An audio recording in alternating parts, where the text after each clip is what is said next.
Hi, I'm Liana. 6 months ago, my life was exactly as I'd planned it. Happily married to Ryan for 3 years, working as a graphic designer, and finally expecting our first child after trying for almost a year. We had everything mapped out, right down to the pale yellow nursery with cloud decals I'd designed myself.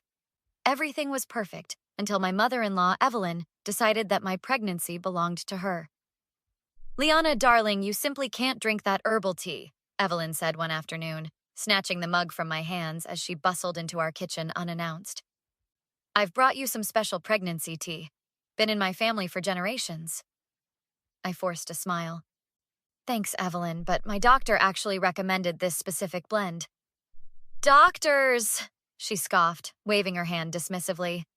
What do they know about family traditions? This tea ensured all the women in our family had healthy, strong babies.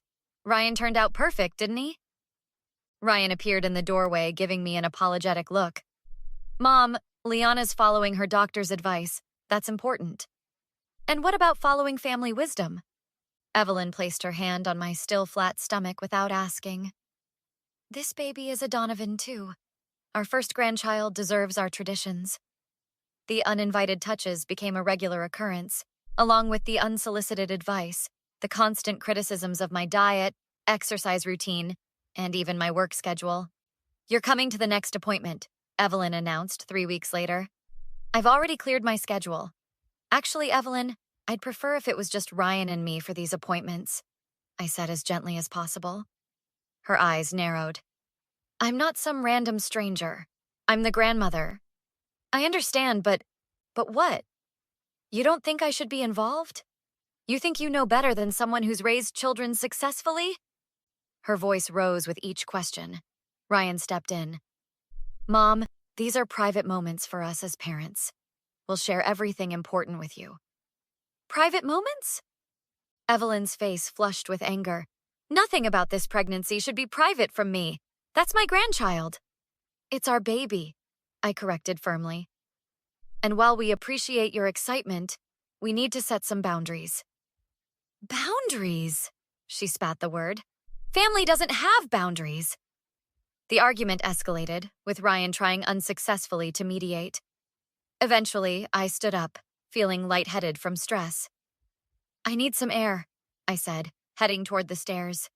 Evelyn followed me. We're not finished here. You can't just walk away when you don't like what you're hearing. At the top of the stairs, I turned. Evelyn, please, this stress isn't good for the baby.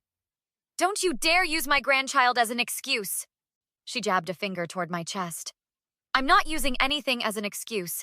I just need space right now. Space? I'll give you space. And then it happened. A firm push against my shoulders. I felt myself losing balance, arms windmilling as I tried to grab the railing. The world tilted, and I tumbled backward. The next thing I remember was opening my eyes to see my best friend Kate's worried face hovering above me in the hospital. Thank God, she whispered, squeezing my hand. You're awake. The baby? I immediately asked, panic rising. Kate's face told me everything before her words did. I'm so sorry, Lee. You lost the baby. Where's Ryan? I asked through my tears. Kate hesitated. He's in the waiting room with his mother.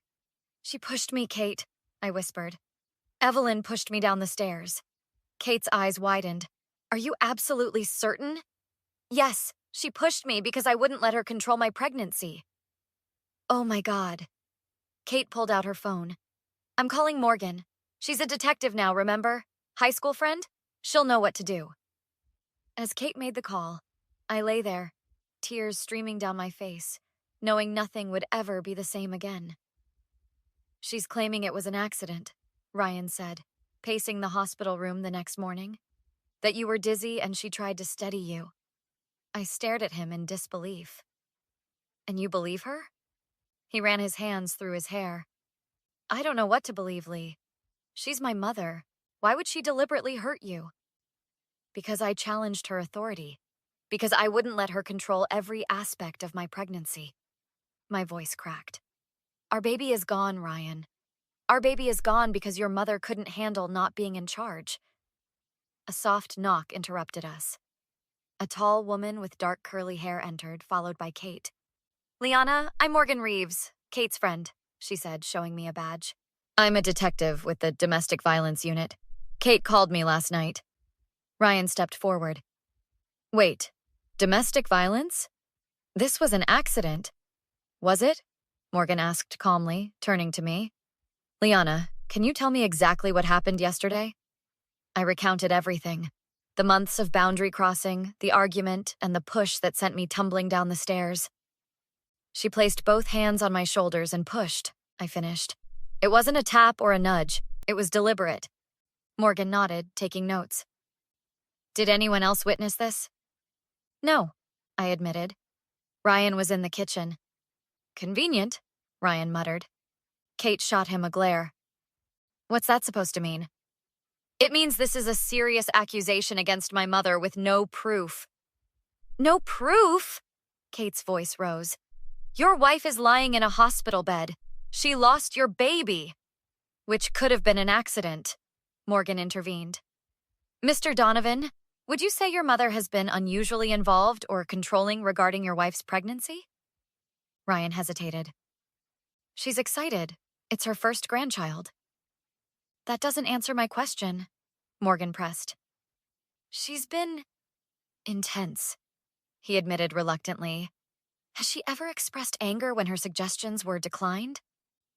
Ryan looked at me, then back at Morgan. Yes. Dr. Chen entered, clipboard in hand. How are we feeling today, Liana? Physically or emotionally? I asked bitterly. Both are important, Dr. Chen replied kindly. She turned to Morgan. Are you family? Detective Morgan Reeves, she introduced herself. I understand you examined Mrs. Donovan last night?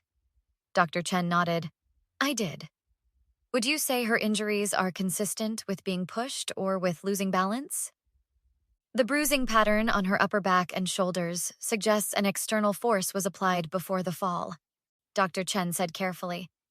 I noted that in my report. Ryan paled. That doesn't necessarily mean...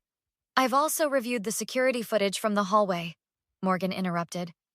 The camera doesn't show the stairs themselves, but it does show Mrs. Donovan Evelyn following you up quite aggressively. There's footage? Ryan asked weakly. The camera we installed after the break-in next door, I reminded him. Liana, Morgan said. Would you like to press charges against your mother-in-law for assault? This will destroy our family, Ryan pleaded. I looked at him, the man I loved, the father of the child we'd lost. She already did that when she pushed me down those stairs. You're really going to do this? He asked, incredulous. Yes, I said firmly. I am. As Ryan stormed out, Kate took my hand. I'm with you, every step of the way. Dr. Chen nodded supportively. I'll provide all medical documentation needed for your case. Thank you, I whispered, feeling both broken and determined. What happens next? Morgan pulled up a chair. First, we document everything, then we fight.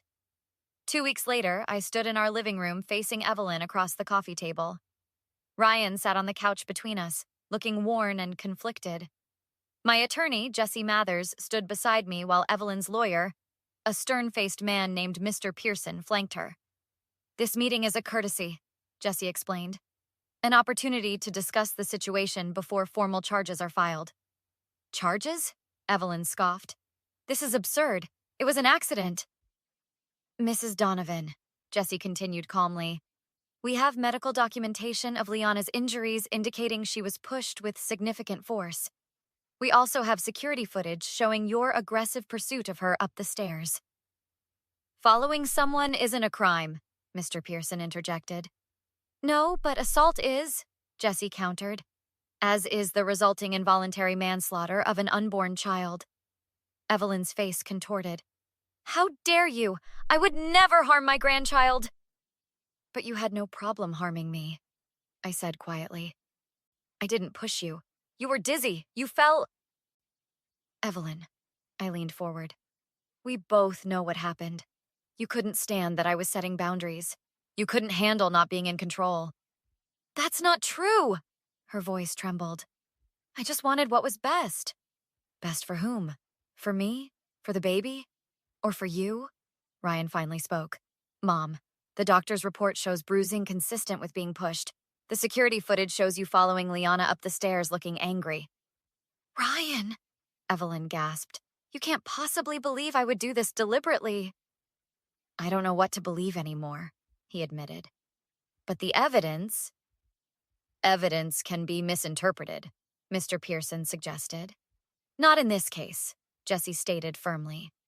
We also have documented evidence of Mrs. Donovan's controlling behavior throughout Liana's pregnancy. Texts, emails, witness statements from friends who observed her behavior at family gatherings. Evelyn's composure cracked.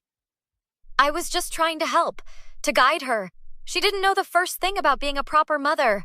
The room fell silent at her outburst. And now we'll never know what kind of mother I might have been, I said, my voice breaking. Because of you. Liana, please. Evelyn's tone suddenly softened. I'm sorry if I was overbearing. I got carried away with excitement.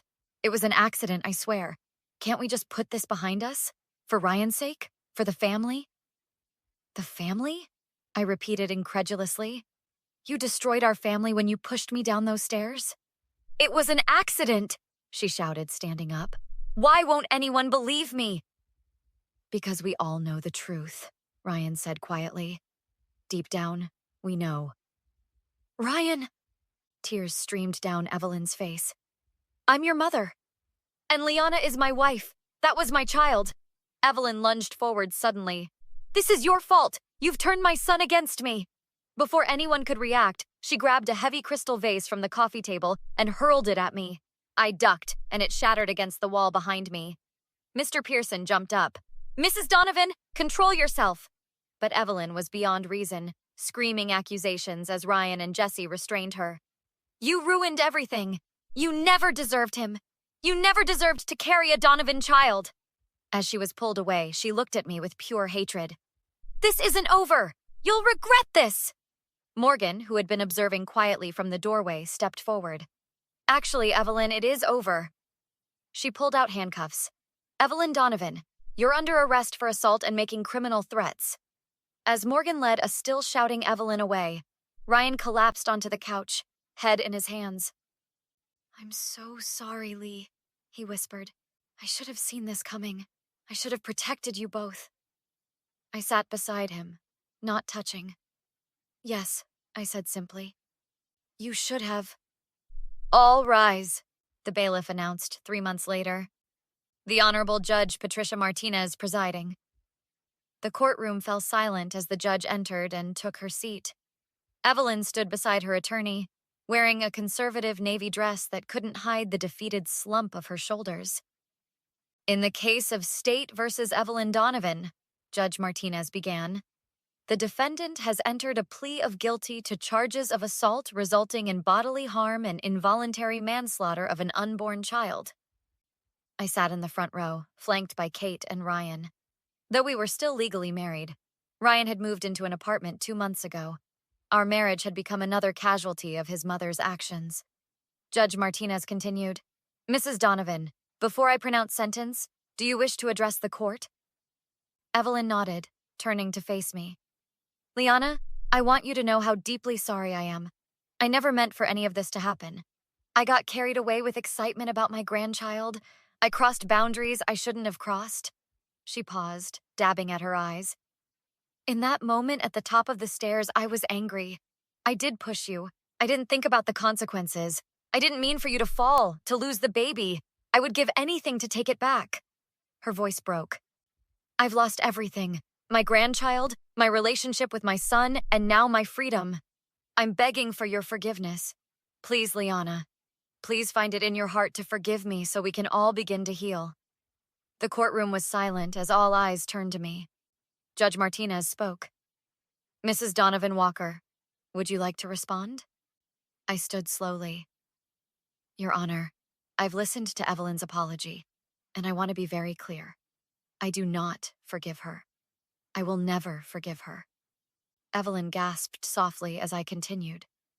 She didn't just cross boundaries, she obliterated them. She didn't just get carried away with excitement, she was obsessed with control. And when she couldn't control me, She lashed out violently. I placed my hand instinctively on my stomach, now empty. Our baby would have been born next month. Instead, I'm standing in a courtroom, looking at the woman who took that future away from us because she couldn't bear not being in charge. I looked directly at Evelyn. I don't wish you ill, Evelyn, but I will never allow you back into my life. Some things can't be fixed with an apology. Judge Martinez nodded gravely before pronouncing a 5-year sentence, with the possibility of parole after 3 years. Outside the courthouse, Ryan approached me hesitantly. That was brave, what you said in there.